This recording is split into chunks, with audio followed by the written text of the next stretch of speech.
اس تصویر کو دیکھیں، یہ صدام حسین کی وہ دو بیٹیاں ہیں جن کے ایک محل کا خرچہ تقریباً $50 ملین تھا۔ اس محل میں کئی ملازمین اور لگژری گاڑیاں تھیں۔ یہ دونوں ایسی شاہانہ اور عالی شان زندگی گزار کر بڑی ہوئی تھیں جو کسی بادشاہ کو بھی میسر نہ ہو۔ ایک وقت تھا کہ دنیا میں ان دونوں کے حسن کے چرچے تھے۔ ان کے جوتے فرانس کی کمپنی اسپیشل تیار کرتی تھیں اور ان کے میک اپ کا سامان برطانیہ سے منگوایا جاتا تھا۔ لیکن پھر عراق کی سرزمین نے ایک ایسا وقت بھی دیکھا کہ صدام حسین کی ان شہزادیوں کو عراق کی گلیوں میں بنا جوتوں کے بھاگنا پڑا۔ صدام حسین کی پھانسی کے بعد اس کی یہ دونوں بیٹیاں عراق میں چھپتی پھر رہی تھیں کہ قتل نہ کر دی جائیں۔ جو لوگ ان دونوں کی راہوں میں پھول پھینکتے تھے وہ صدام حسین کی موت کے بعد ان کے بھی جانی دشمن بن چکے تھے۔ یہ دونوں جو کبھی محلوں کی رانیاں ہوا کرتی تھیں، صدام حسین کو تختے پر لٹکائے جانے کے بعد اپنے پھٹے ہوئے جوتوں، پرانے اور خستہ حال کپڑوں اور بکھرے ہوئے بالوں کے ساتھ عراق کے کسی گاؤں کے ایک ٹوٹے مکان میں اپنی مشکل زندگی گزارنے پر مجبور تھیں، جہاں نہ تو بجلی تھی، نہ ہی کھانا میسر تھا اور نہ ہی پانی تھا۔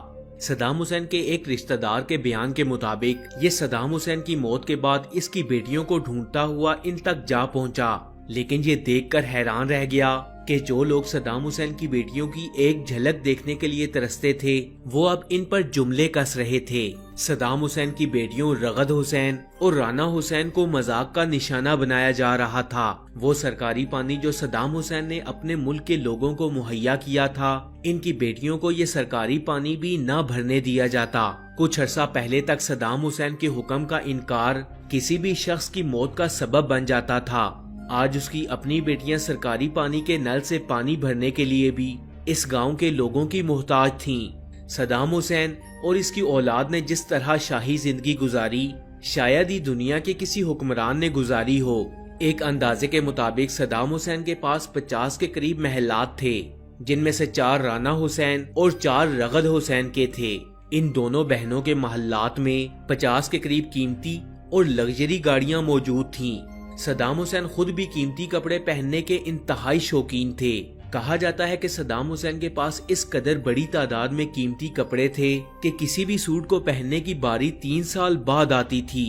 تو اس سے آپ اندازہ لگا لیں کہ اس شخص کی لاڈلی بیٹیوں کے پاس مال و دولت اور قیمتی اشیاء کی تعداد کیا ہوگی۔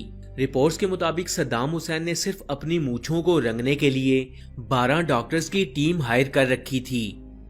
صدام حسین اور اس کے خاندان کے کپڑے دھونے کے لیے اسپیشل رائل لانڈری سینٹر قائم کیا گیا تھا، جہاں صرف اور صرف صدام حسین اور اس کی فیملی کے کپڑے دھوئے جاتے تھے۔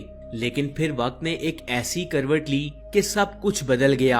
ایک وقت تھا کہ صدام حسین اور اس کے خاندان کے کپڑے دھونے والے دھوبی کو آرمی کے کرنل کا اعزاز دیا گیا تھا۔ لیکن پھر دنیا نے ایک ایسا وقت بھی دیکھا کہ صدام حسین کے ہاتھ میں کپڑے تھے اور سامنے پانی والی بالٹی۔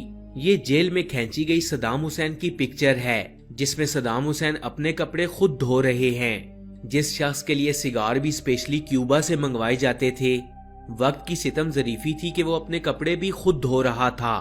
جن بیٹیوں کی خدمت کے لیے ہزاروں نوکر جا کر آگے پیچھے موجود تھے، وہ ٹوٹے ہوئے جوتوں اور پھٹے ہوئے کپڑوں کے ساتھ اپنی جان بچانے کی کوشش میں تھیں۔ امریکن آرمی انہیں ہر جگہ تلاش کر رہی تھی اور صدام حسین کے مخالف لوگ ان کے قتل کے لیے ہر جگہ گھومتے پھر رہے تھے۔ لیکن کچھ ہی مہینوں بعد یہ اپنی جان بچا کر جارڈن تک جا پہنچی اور جارڈن نے ان دونوں کو رہائش اور سیکیورٹی دی۔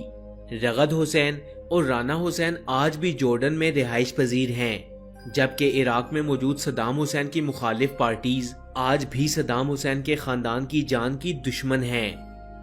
تو فرینڈز، یہ تھی اپنے وقت کے سب سے طاقتور حکمران صدام حسین کی بیٹیوں کی کہانی۔ آپ کو یہ ویڈیو کیسی لگی؟ کمنٹس باکس میں اپنی قیمتی رائے کا اظہار ضرور کیجیے گا۔